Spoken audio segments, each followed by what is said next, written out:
Hello friends, welcome to Indian Investment Academy. Good morning. आज की ताज़ा खबर में आपका स्वागत है। ग्लोबल न्यूज़ से बात शुरू करेंगे। कुछ इंडिया स्पेसिफिक और कुछ स्टॉक स्पेसिफिक न्यूज़ के बारे में लास्ट में बात करेंगे। वीडियो को लास्ट तक जरूर देखिएगा। आज भी एक इंटरेस्टिंग नॉलेज सेक्शन है। Bhubaneswar we are coming on 26 Sunday है, मॉर्निंग सेशन है। How to manage your retirement corpus. Parimal and I both will be there. बहुत इंटरेस्टिंग एक ऑफलाइन सेशन होगा, तो प्लीज़ अगर आप सब हैं भुवनेश्वर या अराउंड भुवनेश्वर हैं, so please book. Few seats are remaining, almost 90% session is booked. It's a small gathering. तो अगर आप इफ यू आर इंटरेस्टेड तो प्लीज नीचे कमेंट सेक्शन पे लिखा हुआ है। स्टार्ट करते हैं ग्लोबल न्यूज से। सबसे पहले अगेन यूएस ईरान की वॉर की ही बातें करेंगे। तो फिर से अब मतलब थोड़ा एस्केलेशंस जो हैं यूएस और ईरान में बढ़ गए हैं, राइट। एंड मतलब फिर से काफ़ी सारी जो बमबारी जो कहते हैं, राइट, तो that is basically happening. Mister Trump is again threatening कि हम उनके ईरान के पावर प्लांट्स पे अटैक करेंगे, ब्रिजेस पे अटैक करेंगे अगर नेक्स्ट वीक तक डील नहीं हो। Last when I was checking my feed of news feed जो हमारी वेबसाइट पे है, उसमें यही था कि president has Donald Trump has received a call, that's what he said, from Iran and they want to meet with him. ठीक है, तो ये that's what he said and they want to settle so badly, मतलब तो इन Trump's word. तो ये सारी चीजें यहाँ पर बेसिकली चल रही हैं, राइट। सो दैट्स व्हाई क्या हो रहा है, सबसे बड़ा उसका फैक्टर क्या है? उसका सबसे बड़ा फैक्टर है ब्रेंट क्रूड ऑयल। तो वो अब ऑलमोस्ट 87 जो है वो टच कर रहा है, $87, राइट। तो अब हम जस्ट आई थिंक एक हफ्ता पहले की बात कर ले तो 71 72 के आसपास चल रहा था। अब ये 87 के आसपास हो गया है। तो बिकॉज ऑफ ऑल दीज एस्केलेशंस की जो डील है वो अब मतलब सीज फायर खत्म हो गया है, वापस लड़ाई शुरू हो गई है।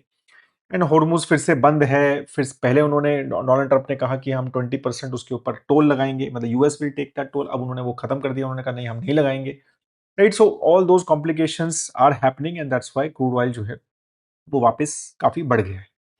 ठीक है, एंड उसकी वजह से फैक्टर जो है इंडियन मार्केट्स पे तो 100% उसका इम्पैक्ट होना ही है, राइट। तो पहले भी हुआ है and we have seen that जब 100 प्लस हो गया था।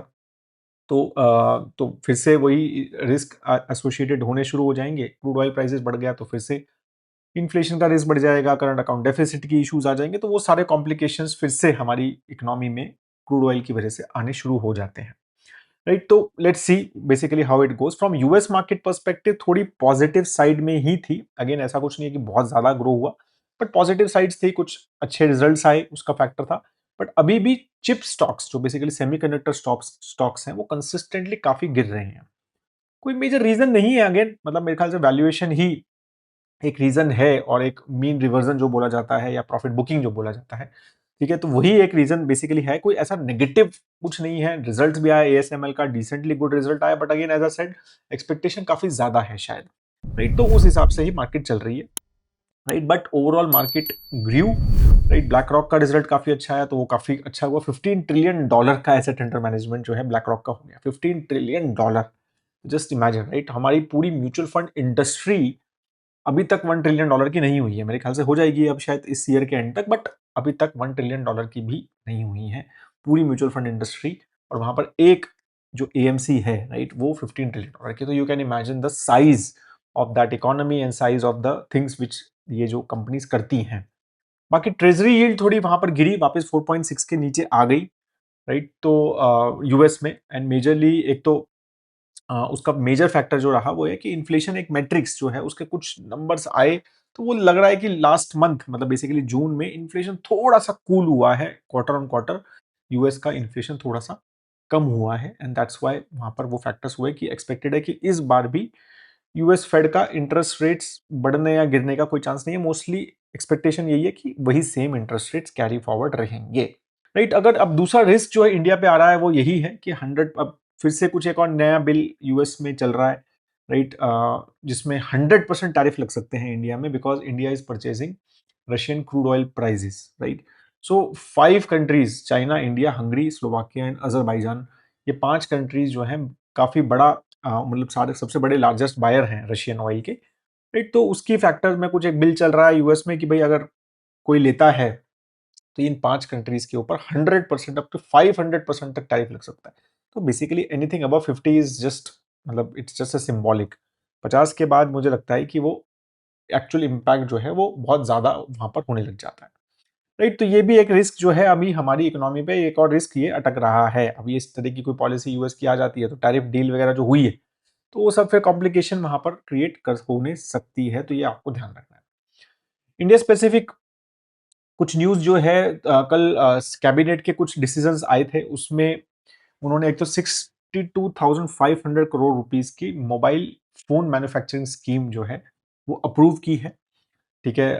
तो इसमें मतलब एक्सपोर्ट्स को बेसिकली बूस्ट करने के लिए और तो इसमें टारगेट जो है वो 39 लाख करोड़ का क्यूमुलेटिव जो प्रोडक्शन है उसका एक्सपेक्टेड है। इससे पहले वाली जो पीएलआई स्कीम थी गवर्नमेंट की, उसमें 22 लाख करोड़ का प्रोडक्शन हुआ था। अब उसका जो अब अपग्रेडेड वर्जन है 39 लाख करोड़ का एक्सपेक्टेड है। उसमें से 15 लाख करोड़ के जो मोबाइल फोन है वो एक्सपोर्ट होंगे। That's the expectation the government has. Right? तो लास्ट वाली जो स्कीम थी यही मोबाइल मैन्युफैक्चरिंग की, उसमें 19,000 करोड़ रुपए डिसबर्स किए थे, ठीक है, गवर्नमेंट ने। और गवर्नमेंट ने कहा कि हमने 25,000 करोड़ का डायरेक्ट टैक्स कमाया था और 3 लाख करोड़ का जीएसटी कमाया था। तो काफी मतलब एक अच्छी पीएलआई स्कीम अच्छी चल रही है, स्पेशली मोबाइल मैन्युफैक्चरिंग में तो काफी अच्छी चली। राइट? उसके अलावा सरकार ने इंडिया सेमीकंडक्टर मिशन 2.0 भी जो है वो क्लियर कर दिया है। तो 1.27 लाख करोड़, ठीक है, उसमें दिया है सेमीकंडक्टर में, right, on design material equipment and speciality chemical makers, ठीक है, ताकि वो हमारे देश में स्टार्ट कर सकें चीजें। और तो ये ISM 2.0 बेसिकली इसको बोला जा रहा है। तो बेसिकली इसमें क्या है कि स्कीम जो है इसकी डिटेल्स वगैरह अभी आएंगी। इसमें इक्विटी प्लस ग्रांट स्ट्रक्चर भी रह सकता है कि स्मॉल स्टार्टअप्स में सरकार जो है उस इक्विटी भी जो है उसमें ले सकती है। टोटल अगर हम पहले देखें ISM 1 में 12 प्रोजेक्ट जो है टोटल सरकार ने अप्रूव किए हैं 1.6 लाख करोड़ का इन्वेस्टमेंट में, राइट? जिसमें सरकार ने 76,000 करोड़ रुपए डाले थे। अब ये और बड़ी स्कीम कर दी 1.27 लाख करोड़ की, राइट? और उसमें से 1.6 लाख करोड़ की टोटल जो है इन्वेस्टमेंट हुई थी इंडिया में इन सेमीकंडक्टर, राइट? और इसमें बेसिकली मतलब माइक्रोन का प्लांट जो है ऑलमोस्ट 2.75 लाख बिलियन डॉलर तो उन्होंने ही कमिट किए थे इंडिया में एंड सानंद में। और इवन टाटा ग्रुप और ताइवान पावर चिप में सेमीकंडक्टर मैन्युफैक्चरिंग ने भी ऑलमोस्ट 11 बिलियन 91,000 करोड़ रुपीस का सेमीकंडक्टर चिप का प्रपोजल अप्रूव करवाया था। तो इस तरह के 12 प्रोजेक्ट्स जो हैं सेमीकंडक्टर के ISM 1 में अप्रूव हुए थे। 76,000 करोड़ का खर्चा जो है सरकार का उसमें हुआ था। अब वो बढ़ा रहे हैं उसको। तो इसलिए ये पॉजिटिव है दोनों सेमीकंडक्टर पर्सपेक्टिव से भी और मोबाइल मैन्युफैक्चरिंग जो भी कंपनीज काम कर रही हैं उनके लिए, राइट? बाकी माइनिंग इंडस्ट्री का भी आया है कि उन्होंने कहा कि भाई हमने 8th ट्रांच जो क्रिटिकल और स्ट्रैटेजिक मिनरल ब्लॉक्स है इंडिया के, उसका ई ऑक्शन के लिए खोल दिया है, राइट? और इसमें 20 ब्लॉक्स जो हैं वो बिड होंगे। टोटल 88 जो है ब्लॉक्स ऑफर अभी तक सरकार कर चुकी है क्रिटिकल मिनरल्स के लिए। क्रिटिकल मिनरल्स कहाँ यूज होते हैं? Clean energy technology, electric EVs में, एडवांस मैन्युफैक्चरिंग में, डिफेंस, एरोस्पेस, इलेक्ट्रॉनिक्स, इन सब में वो क्रिटिकल मिनरल्स बीच में काफी चला था ना।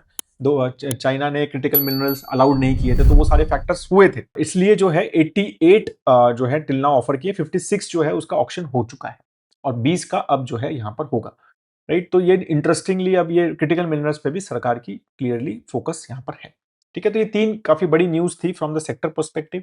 बाकी चौथा एक इंपॉर्टेंट सेक्टर है शिप बिल्डिंग के ऊपर भी। तो टाटा ग्रुप भी अब शिप बिल्डिंग में फोड़े कर रहा है एज पर द जो चीफ मिनिस्टर ऑफ केरला ने ये अनाउंस किया कल। तो उन्होंने कहा कि ऑलमोस्ट $1 बिलियन मतलब 10,000 करोड़ के आसपास शिप बिल्डिंग के लिए टाटा ग्रुप जो है वो इन्वेस्ट करेगा, ठीक है? और इंडिया का काफी बड़ा टारगेट भी है शिप बिल्डिंग में, काफी सारी चीजें करने की कोशिश कर रहे हैं इंडिया शिप बिल्डिंग में।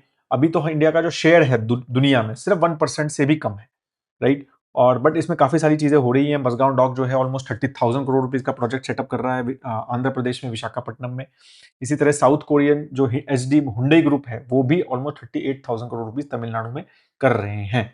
तो शिप बिल्डिंग में काफी सरकार का फोकस है और इसीलिए काफी सारी चीजें यहाँ पर भी चल रही हैं। बाकी आई एम श्योर जो हमने बात की थी बीच में from NRE FDs perspective, right, जिसमें मतलब डिपॉजिट्स का इश्यूज चल रहा था from UA central banks perspective, तो कल आई थिंक आज या कल में India and UAE central banks जो हैं वो डिस्कस करेंगे फॉरेन करेंसी डिपॉजिट इश्यूज जो हैं, वहाँ पर कुछ चल रहा है। India needs for forex reserve, तो उसके लिए इंडिया ने काफ़ी एक अच्छी डील मतलब बेसिकली स्कीम करी थी launch for NRIs to invest in India. ठीक है, जिसमें काफ़ी मतलब 7% तक के F C N R B जो डिपॉजिट्स हैं 7% प्लस जो है उसमें इंटरेस्ट मिल सकता है।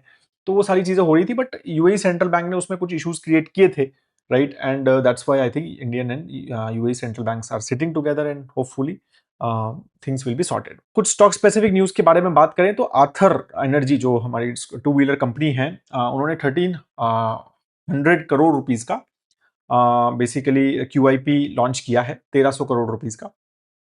ठीक है, टोटल सेकंड लेग है उनका 2,500 करोड़ की फंड रेजिंग के लिए। Obviously company is not profitable, but काफ़ी अच्छा कर रही है, काफ़ी अच्छी वैल्यूएशंस भी इंप्रूव हो रहे हैं उसके, राइट? तो इसमें सभी जो है, even though existing investor Hero MotoCorp will participate, right? And their co founders Tarun Mehta and Swapnil Jain will also participate in this. तो ये चीज पॉजिटिव है यहाँ पे। सो अब बात करते हैं आईसीआईसीआई लॉम्बार्ड के रिजल्ट्स के बारे में। तो आईसीआईसीआई लॉम्बार्ड का रिजल्ट आया कल, और मतलब result overall net premium income के बारे में बात करें तो डिसेंटली गुड था। टॉप लाइन ठीक से ग्रो हुई है, 15.8% का ग्रोथ था। रिटेल हेल्थ जो है वो अच्छा ग्रो हुआ, 24%। जो मतलब हेल्थ इंश्योरेंस बिजनेस है वो काफी अच्छा ग्रो हुआ, 24% का ईयर ऑन ईयर ग्रो था, राइट? और तो इंडिविजुअल हेल्थ इंश्योरेंस और भी अच्छा ग्रो हुआ है। मोटर इंश्योरेंस भी उनका रेजिलियंट था, 14% का ओवरऑल ग्रोथ हुआ है उसमें भी। ठीक है, तो ओवरऑल इंडस्ट्री से वो भी अच्छा किया। तो मेजरली जो प्रॉब्लम आया वो नेट प्रॉफिट में आया, 46% का प्रॉफिट गिरा है। तो मेजरली वाई इट वॉज, वो मेजरली क्या है, तो कंबाइंड रेशियो उसका डिटोरिएट हुआ। ठीक है, तो मतलब अंडरराइटिंग में इश्यूज आए, क्लेम्स बढ़े, तो 107% का कंबाइंड रेशियो आया, तो विच इज वेरी हाई।